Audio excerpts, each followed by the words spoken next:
മലയാളി കന്യാസ്ത്രീകളുടെ അറസ്റ്റുമായി ബന്ധപ്പെട്ടുള്ളതാണ്. അവരുടെ ജാമ്യാപേക്ഷ ഇന്ന് ഛത്തീസ്ഗഡ് ഹൈക്കോടതിയിൽ നൽകിയേക്കുമെന്നാണ് അറിയാൻ കഴിയുന്ന വിവരങ്ങൾ. നിയമ നടപടികൾ സങ്കീർണമാകുമെന്നതിനാൽ പ്രത്യേക NIA കോടതിയെ സമീപിക്കേണ്ട എന്നാണ് നിയമോപദേശം. അതേസമയം കന്യാസ്ത്രീകളുടെ അറസ്റ്റിൽ പാർലമെന്റിലും പ്രതിഷേധം തുടരുകയാണ്. ഇന്ന് രാവിലെ 10:30 പാർലമെന്റ് കവാടത്തിൽ പ്രതിഷേധം നടത്തുമെന്ന് UDF MPമാരും കൂടി അറിയിച്ചു. ധനസുമോദ് വിവരങ്ങൾ നൽകും.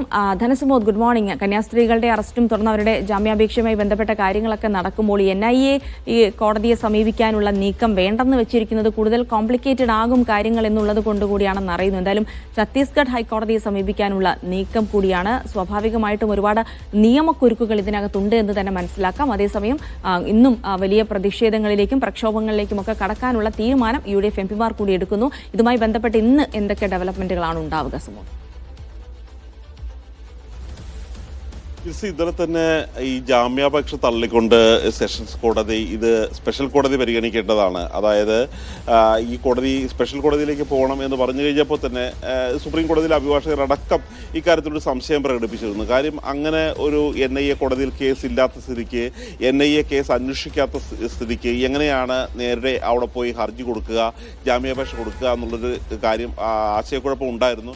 ഇതേ ആശയക്കുഴപ്പം അവിടെ കന്യാസ്ത്രീകളുടെ അഭിഭാഷകനുണ്ട് എന്നുള്ള കാര്യമാണ് നമുക്ക് മനസ്സിലായത്. കാര്യം ഇപ്പോൾ കന്യാസ്ത്രീ മഠം അവരുടെ അഭിഭാഷകനെ മാറ്റുന്നു എന്നുള്ള ഒരു വിവരം കൂടിയാണ് നമുക്കിപ്പോൾ പങ്കുവയ്ക്കാനുള്ളത്. ഇപ്പോൾ എന്തായാലും കന്യാസ്ത്രീ മഠം ഇപ്പോൾ നേരെ പോകുന്നത് ഹൈക്കോടതിയിലേക്കാണ്. കാര്യം ഹൈക്കോടതിയിൽ പോയി ജാമ്യം എടുക്കാൻ തന്നെയാണ് തീരുമാനമെടുത്തിരിക്കുന്നത്. കാരണം ഇപ്പോൾ ഈ സെഷൻസ് കോടതിക്ക് ഇത്തരത്തിൽ ജാമ്യം നൽകാൻ അധികാരമില്ലെങ്കിൽ പിന്നെ എങ്ങനെയാണ് അവരെ ഇപ്പോൾ 7 ദിവസമായി ജയിലിലിട്ടിരിക്കുകയാണ്, അവരെങ്ങനെ 7 ദിവസമായി ജയിലിടാൻ കഴിയുന്നു എന്നുള്ളൊരു കാര്യമാണ് ചോദിക്കുന്നത്. കാര്യം ഇന്നലെ MPമാർ ഇടതുപക്ഷവും വലതുപക്ഷവും ഇവിടെ UDF LDF വ്യത്യാസമില്ലാതെ തന്നെ കന്യാസ്ത്രീകൾക്ക് വേണ്ടി വാദിക്കുന്ന ഒരു കാഴ്ചയാണ് കാണുന്നത്. BJP അംഗമൊഴികെ എല്ലാ MPമാരും നിലയുറപ്പിച്ചിരിക്കുന്നത് പരസ്യമായിട്ട് തന്നെ പ്രതിഷേധ രംഗത്ത് തന്നെയാണുള്ളത്. കാര്യം എല്ലാ ദിവസവും കഴിഞ്ഞ പാർലമെന്റ് കൂടുമ്പോൾ രാവിലെ 10:30 പാർലമെന്റിന് മുന്നിൽ UDF LDF MPമാർ പ്രതിഷേധിക്കുന്ന ഒരു കാഴ്ചയാണ് കണ്ടത്. ഇന്നലെയാണെങ്കിൽ അതിന് നേതൃത്വം കൊടുത്തത് വയനാട് MP പ്രിയങ്ക ഗാന്ധി ആയിരുന്നു.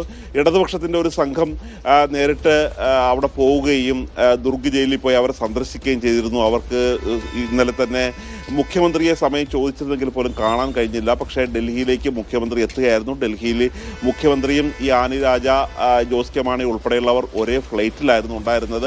ആ ഫ്ലൈറ്റിൽ വെച്ച് തന്നെ അവർ നിവേദനം കൊടുക്കുകയും ചെയ്തിരുന്നു.